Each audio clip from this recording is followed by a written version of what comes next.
Bonjour Isabelle et Philippe. Présentez-nous votre expérience de cheminement. Une séparation est toujours une souffrance profonde, dont la cicatrisation peut prendre des années. Puis une nouvelle rencontre arrive, comme tombée du ciel, ou devrais-je dire de la Providence. Une belle histoire d'amour renaît, un projet de mariage civil pour Isabelle et moi. Puis se réalise le 6 août 2016, précédé d'un temps d'action de grâce. Après notre rencontre en 2013, nous avons cheminé pendant 2 ans avec un prêtre de notre paroisse afin d'enraciner notre vie de couple dans une vie de foi, puis de préparer notre mariage. De mon côté, j'avais également depuis longtemps une accompagnatrice spirituelle qui m'avait beaucoup aidée à sortir du tunnel du divorce et à retrouver la lumière et l'espérance. D'autre part, ayant fait depuis 2013 le choix d'être en accord avec la demande de l'Église, je ne suis plus allée recevoir la communion lors de l'Eucharistie dominicale à laquelle nous étions présents, ni recevoir le sacrement du pardon pour la même raison. En 2016, j'ai lu Amoris Laetitia et j'y ai trouvé des raisons d'espérer et de penser que notre situation n'était pas définitive.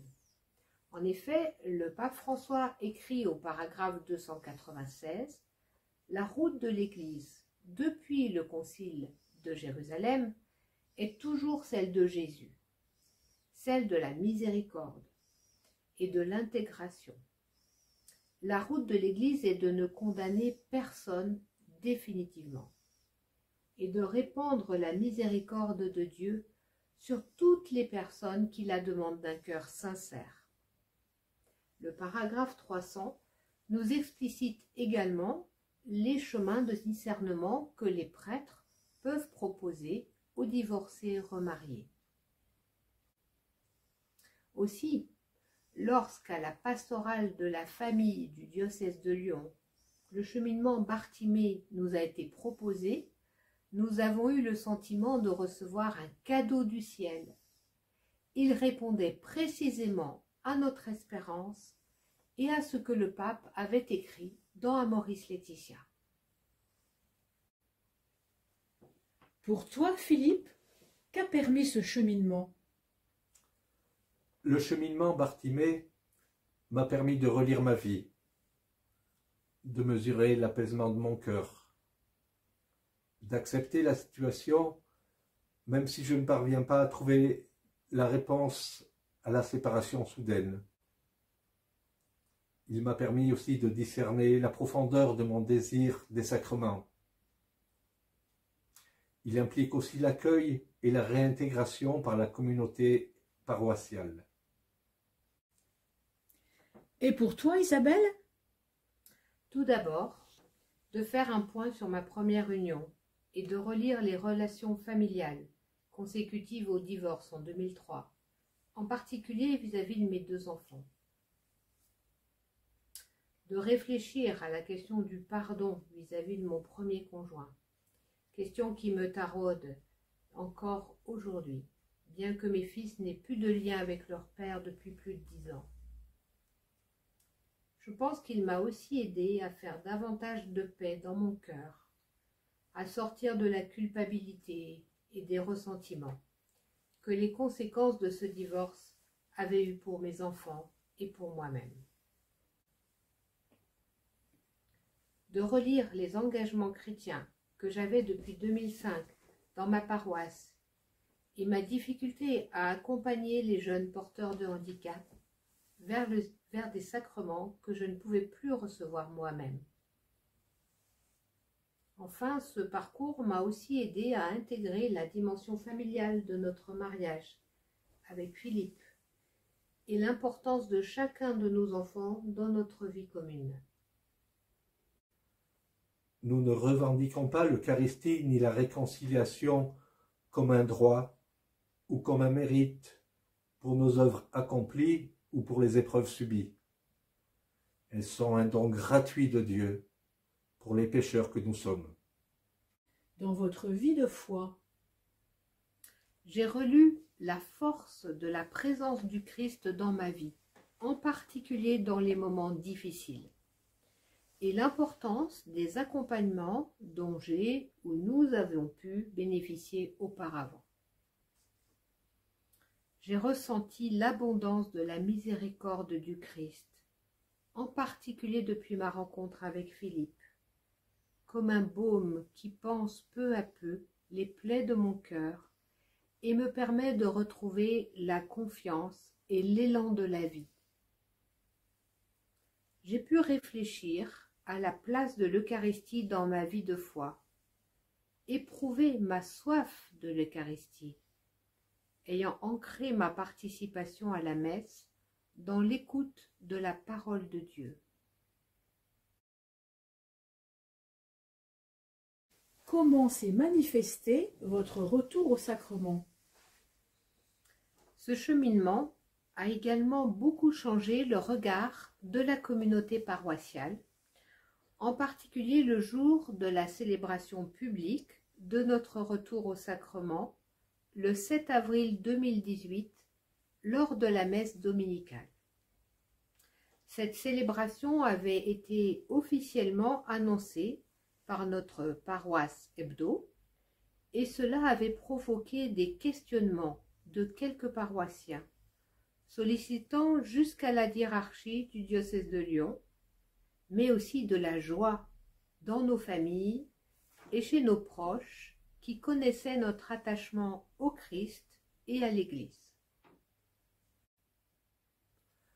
À l'issue de la messe, au cours de laquelle nous avons recommunié, en cette belle fête de la miséricorde, nous avons été très émus par toutes les personnes venues nous témoigner leur sympathie et leur joie sincère.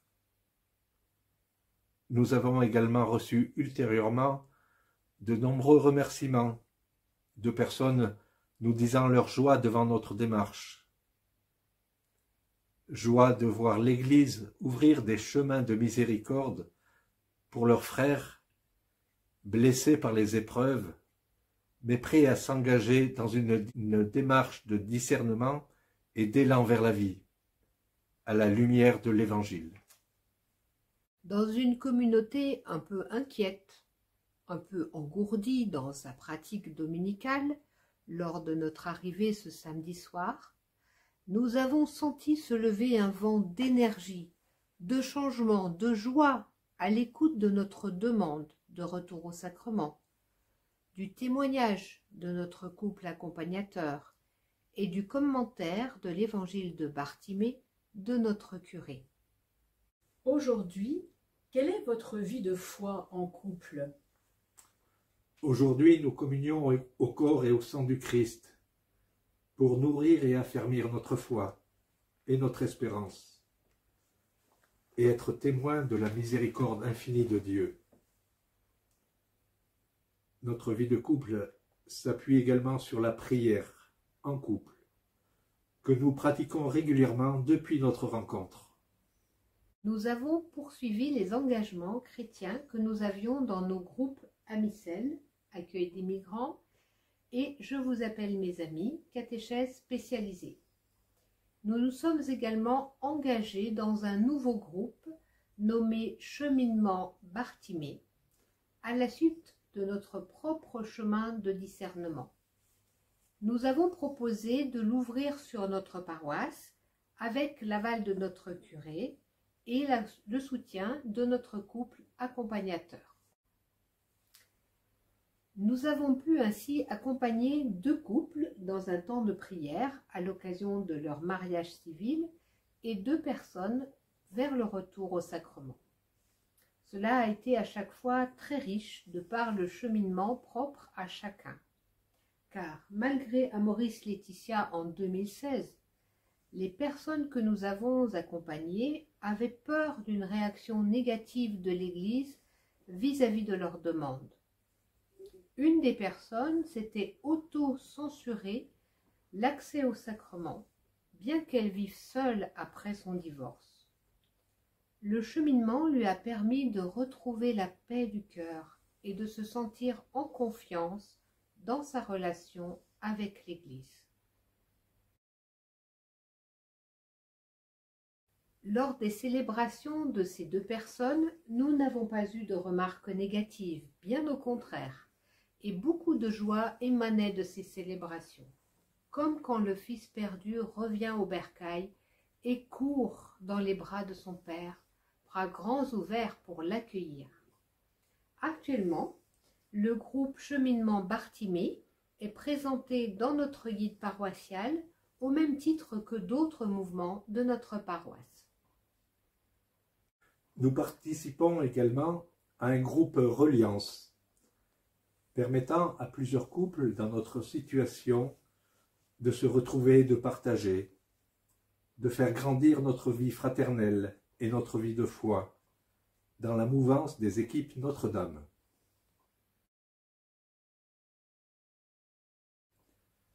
À l'heure où le synode sur la synodalité fait apparaître, entre autres, une forte demande de réintégration des divorcés remariés au sein des communautés paroissiales, nous pensons que l'Église ne peut pas se permettre de rester sourde à leur appel et doit tout mettre en œuvre pour les accueillir pleinement.